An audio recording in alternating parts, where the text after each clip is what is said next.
Hey, if you want to get better at writing, all you have to do is listen to the voices in your head.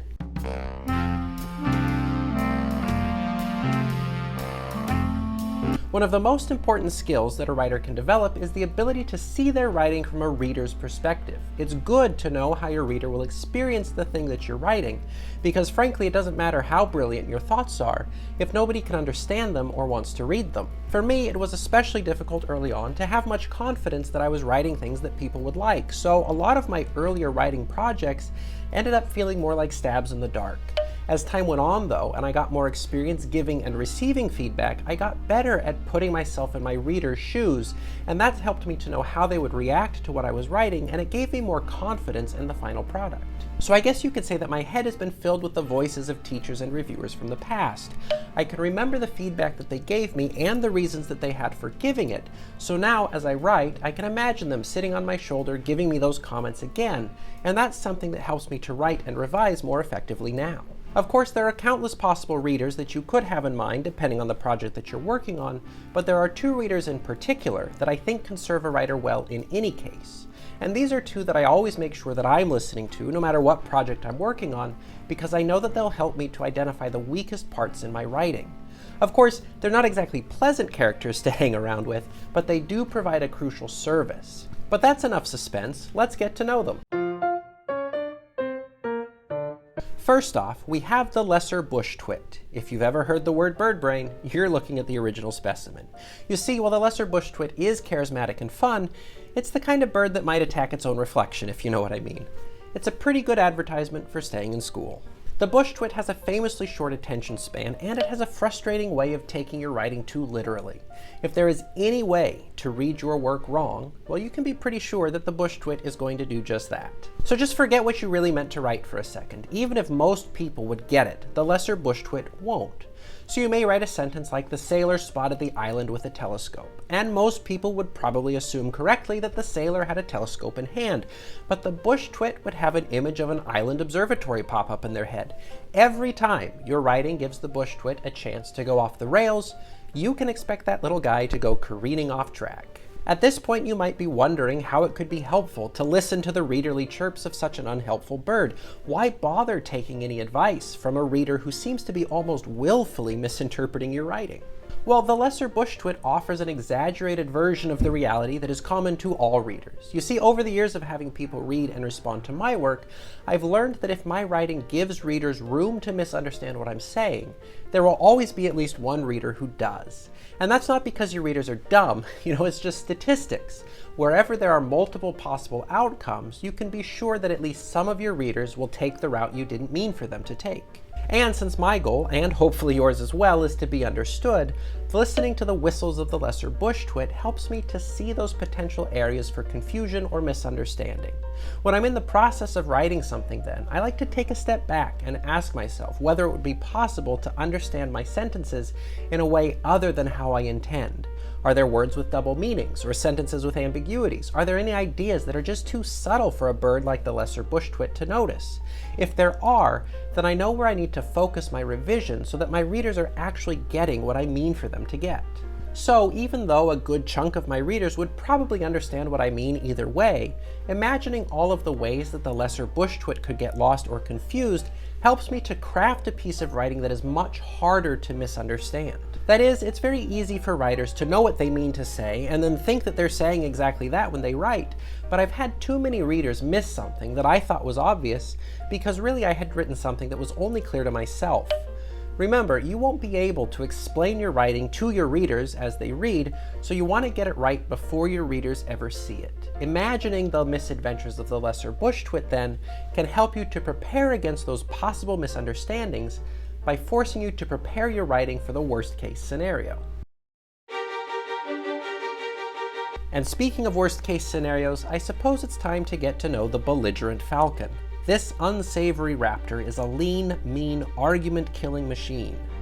Capable of spotting unsupported claims from a mile in the air, the belligerent falcon slams into flimsy rhetoric with fatal force at hundreds of miles an hour. The belligerent falcon then is a skillful hunter who will detect any weakness in an argument and then sound off with a terrifying shriek before shredding that ill-formed attempt at persuasion to pieces. This fearsome fowl almost makes a game of playing devil's advocate. It's not so much interested in productive discourse as it is in seeing your argument go down in flames. So, as you're writing, the belligerent falcon might be heard saying things like, "Prove it," "Who says?" "Where's the evidence?" "Why should I?"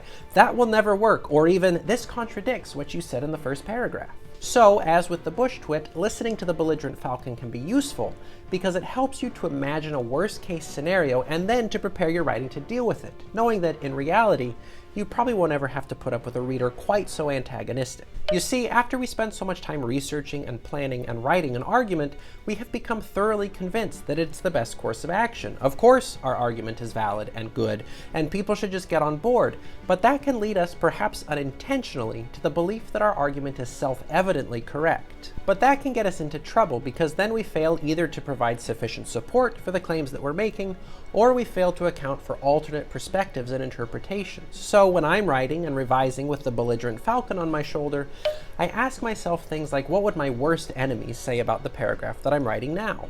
It's an exercise that helps me to see around my own beliefs and to contemplate the ways that someone might challenge the claims that I'm making.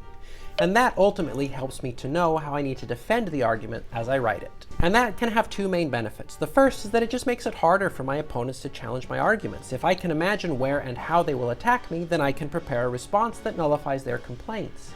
But it also helps to make the argument more persuasive to your target audience. Those are the people who are caught in the middle, maybe, the ones who you're most interested in persuading, but also the ones who are most vulnerable to the persuasive efforts of the other side.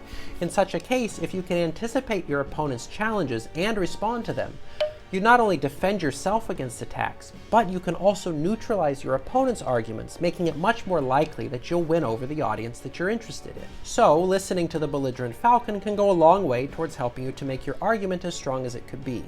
Even if most of your readers won't give you such a hard time, you can have more confidence in your writing knowing that it was built to withstand much harsher treatment than it will ever actually face.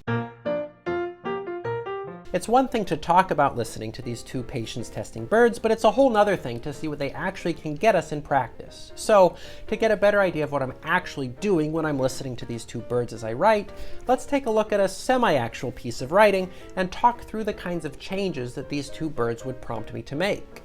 This paragraph is probably simple enough that you wouldn't expect the lesser bush twit to have much trouble, but there are a couple of spots that might create difficulties for our little friend. First, we have this tricky modifier. Most readers will probably be able to figure out that the writer isn't talking about squirrels being children, but the placement of the modifier makes it look like the sentence is about child squirrels, not a child writer.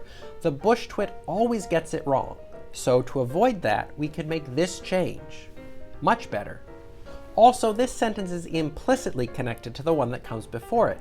The writer might be able to trust that most readers would see it as an explanation of the previous sentence, but the bush twit would miss that connection because it isn't made explicitly.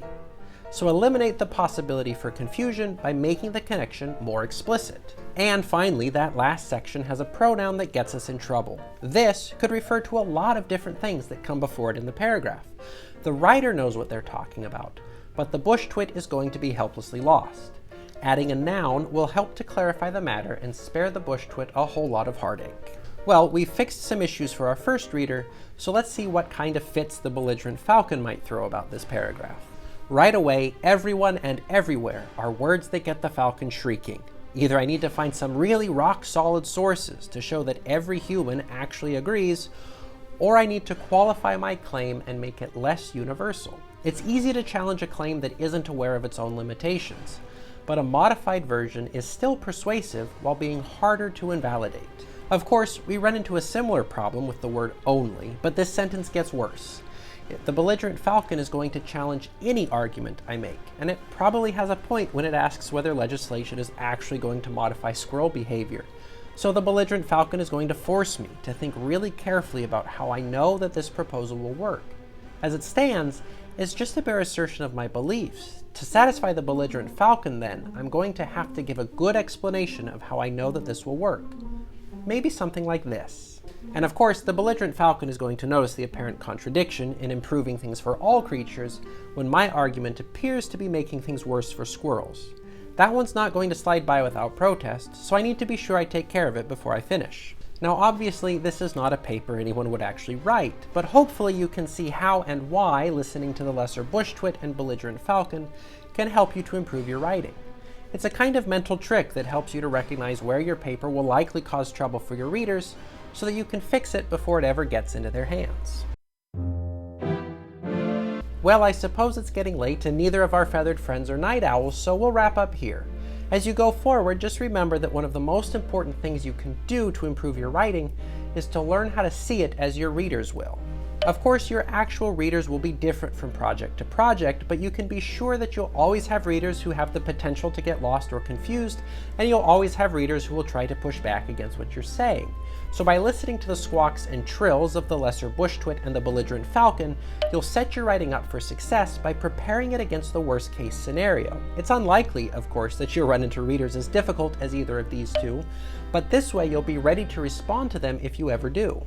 Now I've suddenly been struck with an urge to go start a sanctuary for belligerent falcons, so I'm going to go look into that. But I look forward to seeing you again soon, and as always, I invite you to do the things that people do when they see things they enjoy on YouTube. You know the drill. And speaking of drills, maybe it would just be faster and easier if I built the falcon houses myself. Well, either way, thanks for watching and enjoy the week.